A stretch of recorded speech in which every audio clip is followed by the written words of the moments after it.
여러분들이 전원주택을 사시러 가실 때 첫 번째 해야 될 게 이 도로 관계입니다. 도로 지분을 나한테 넘겨주느냐, 또는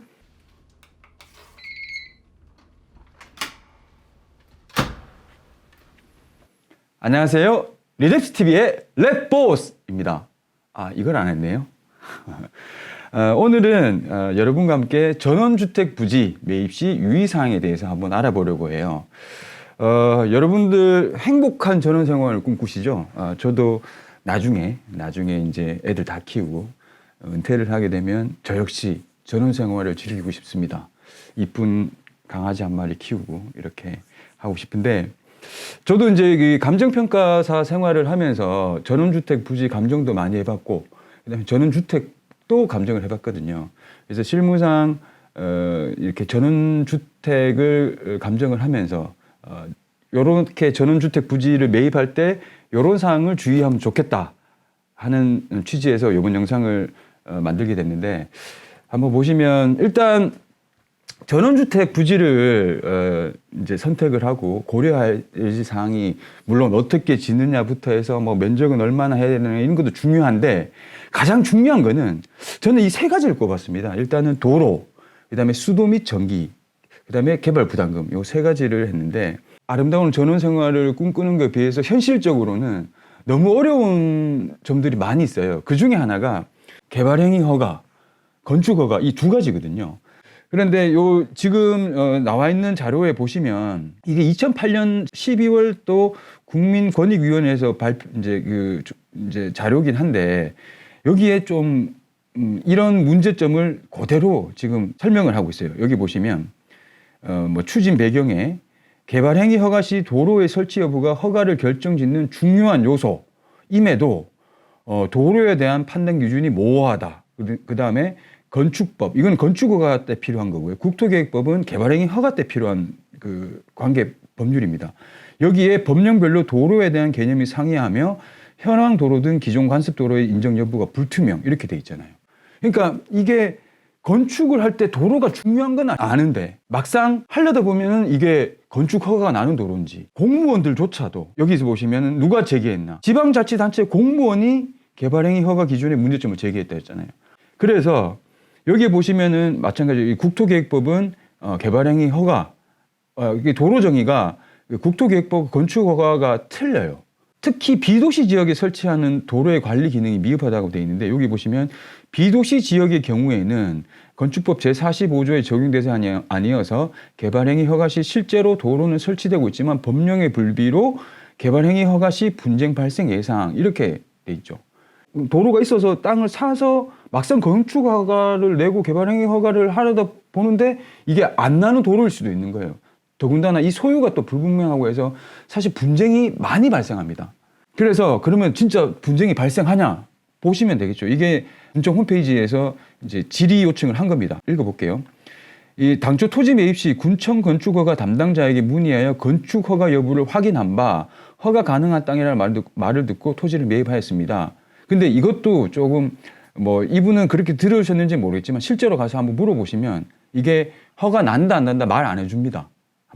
직접 한번 해보시면 아실 겁니다. 말은 안 해주는데 어쨌거나 이분은 허가 가능한 땅이라고 이야기 들었대요. 근데 제 생각에는 아마 뭐 허가 날 수 있겠다는 정도의 워딩을 하셨지, 아마 허가 난다 안 난다 100% 안 하셨을 거예요. 근데 이분은 허가 나는 줄 알고 매입하셨다는 그런 의미로 받아들이시면 좋겠어요. 그래서 어쨌거나 사셨어요. 이제 건축을 하려다 보니까 그 도로가 개인 소유 땅이었던 거죠. 그래서 건축허가에 필요한 토지 사용 승낙을 해주지 않고, 그러니까 타인 소유의 도로는 사용 승낙을 당연히 받아야 됩니다. 사용 승낙을 해달라니까 해주지 않고 도로에 침범당한 땅 이외에도 전체 토지 약 400평을 시세보다 훨씬 높은 가격으로 매입하라고 불합리한 억지 주장을 하고 있답니다. 이렇게 분쟁이 실제로 많이 일어나요. 그래서 답변이 어떻게 됐냐면, 분수가 위치를 지정 권고를 하려면 원칙적으로 그 도로에 대한 이해관계인, 그러니까 일본의 소유자 등의 동의를 득해야 된다고 나왔죠. 다만 주민이 통로로 사용하고 있는 도로 또는 건축허가 또는 신고를 득한 적법한 건축물에 있는 사실상의 유일한 통로인 경우에는 건축위원회의 심의를 거쳐 도로로 지정할 수 있다, 이렇게 얘기했잖아요. 해줄 수 있다가 아니고 건축위원회의 심의를 거쳐 도로로 지정한다고 돼 있잖아요. 그러니까 그 도로가 막을 수 있는 도로가 아님에도 불구하고 마음대로 이 도로를 통해서 우리 땅에 집을 지을 수는 없는 겁니다. 사실상. 만약에 지었다고 하더라도 그거는 민사상 그러니까 민사상 사용료는 내야 되는 거예요. 근데 뭐 그분이 마음이 좋아가지고 안 받고 계실 수도 있지만 원래 사용료를 지불해야 되는 의무는 있는 거는 맞습니다.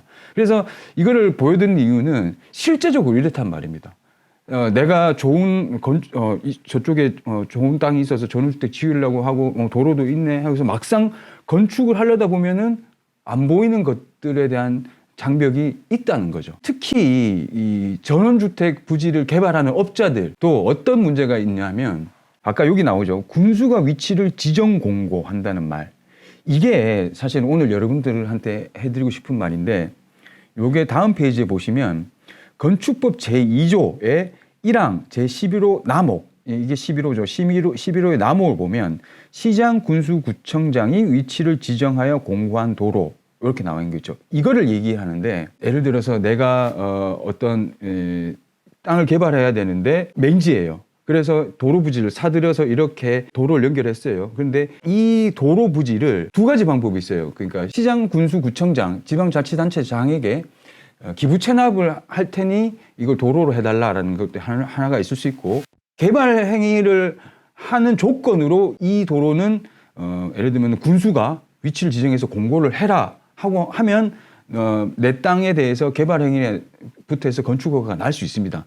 그 도로를 말하는 건데 한번 살펴보시면 구체적으로 이게 제가 알고 있는 어느 곳에 전원주택 부지를 분양하고 있는 곳입니다. 여기 보시면은 여기 도로가 이렇게 지금 표시가 돼 있죠. 여기까지는 마을 도로고 여기도 다 이제 국유지로 돼 있습니다. 도로고 여기서부터는 이 개발업자가 개발하면서 만든 도로예요. 근데 여기 보시면 이렇게 돼 있죠. 건축법 제2조 1항 제1 11호 남목에 따른 도로. 예, 맞습니다. 이 도로를 얘기하는 겁니다. 이 도로를 개발업자는 이 도로를 시에다가 기부 체납을 해도 되고 이제 나중에 이걸 이제 이렇게 지정하고 난 뒤에 기부 체납을 해도 됩니다. 기부 체납을 하고 이 도로는 그런데 이제 군수가 지정 공고한 도로이기 때문에 이거는 이제 도로로밖에 쓸 수가 없고 비록 소유가 그 개발업자라고 하더라도 다른 사람이 이 도로를 통해서 건축 허가를 낼 수 있습니다. 그러니까 한마디로 어떻게 보면은 공도화 돼 버리는 거죠. 그런데 이렇게 하는 거는 정말 잘하는 전원주택 부지 개발 사업자입니다. 왜냐하면 이렇게 안 하고 이렇게 보통 얘기하죠. 분양할 때 우리 도로 지분 다 드립니다. 나중에 기부 체납할 겁니다. 이렇게 보통 이야기를 하고 나중에 뭐 예를 들면은 이 부지 조성 사업이 실패를 할 수 있잖아요. 그렇게 되면 이게 경매로 낙찰이 미처 도로 지분이 정리 안 된 상황에서 다른 사람이 소유자가 돼버리면은 영영 도로 지분을 확보를 못하게 돼버리는 겁니다. 이런 경우가 사실 비일비재해요. 따라서 여러분들이 전원주택을 사시러 가실 때 첫 번째 해야 될 게 이 도로 관계입니다. 도로 지분을 나한테 넘겨주느냐 또는 기부 체납한다는 조건은 그거는 좀 믿으면 안 됩니다. 왜냐하면은 기부 체납을 보통 사업 시행자들이 기부 체납을 한다고 하지만 지자체에서 무조건 기부 체납을 받아주는 건 아니에요. 왜냐하면 기부 체납을 받으면 이 도로의 수선 유지 보수 의무는 그 지자체로 갑니다. 그리고 이 도로가 개인 소유라면 개인이 보수 의무가 있고요. 따라서 시에서도 이 모든 도로를 다 받게 되면 다 유지 보수해야 될 의무가 있기 때문에 한다고 해서 무조건 받아주지 않습니다. 그리고 이 사업이 완공이 돼야 돼요. 그러니까 완료가 돼야 된다는 거죠. 그래서 뭐 개발업자가 우리 이거 기부 체납할 겁니다라는 말만 믿어서는 안 되고 반드시 도로 지분을 확보하셔야 된다. 그다음에 만약에 도로 지분 확보가 쉽지가 않다 하시면 최소한 이거라도 받으셔야 돼요.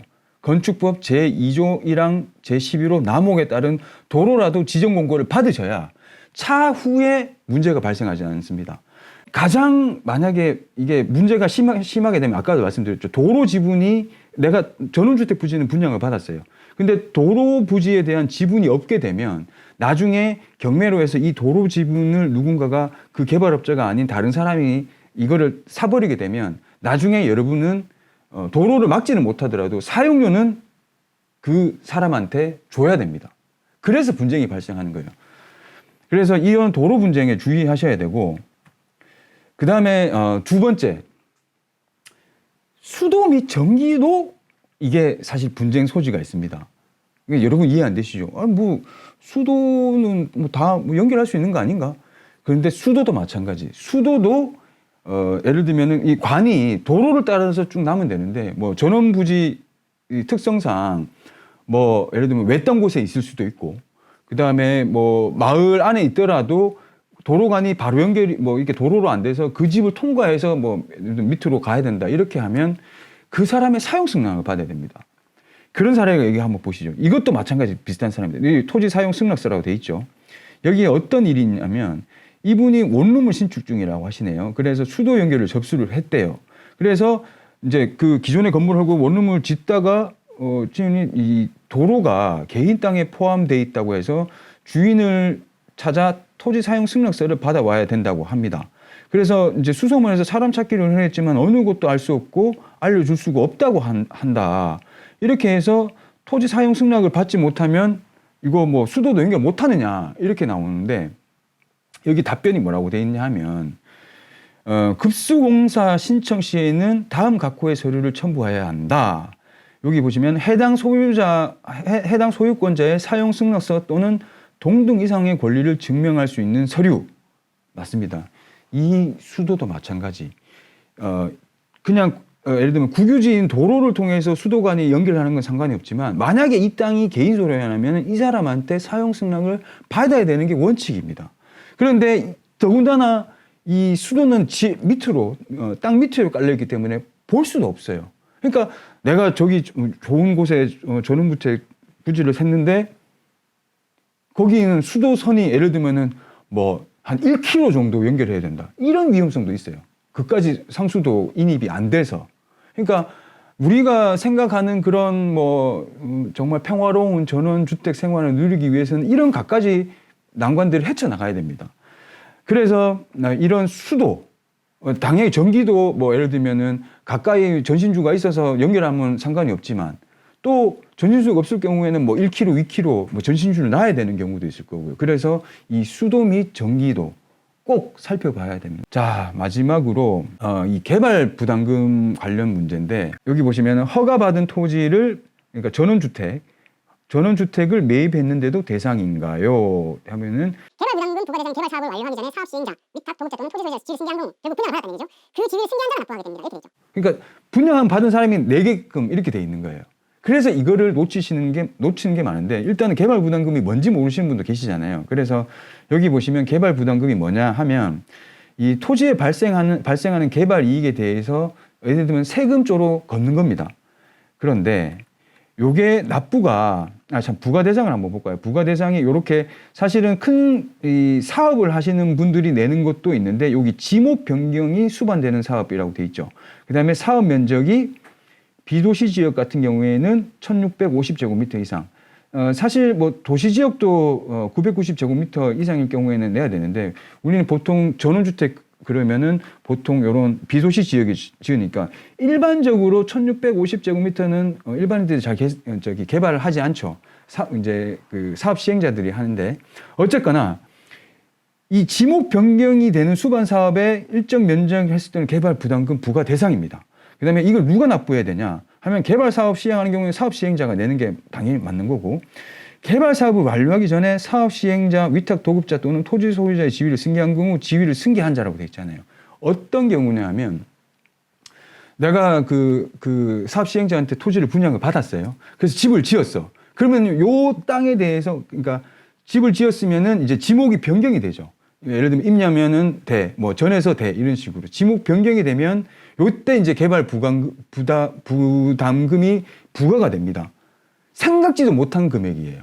뭐 모르고 있다가 이제 뒤통수 맞는 건데 이게 뭐 개발 사업 시행자가 계속 하고 있고 이 문제에 대해서 해결하면 좋은데 아까도 말씀드렸죠. 이 전원주택 부지 특성상 사업 시행자가 뭐 분양 못 해가지고 이게 경매가 넘어갈 수도 있다고 이럴 경우에 고스란히 이 지위를 승계한 여러분들이 부담을 하게 될 수도 있다는 겁니다. 그래서 이런 것들이 구글에서 전원주택 개발 부담금이라고 쳐보시면 전원주택지 매입대 개발 부담금 확인 필수로 되어 있죠. 이게 문제가 생깁니다.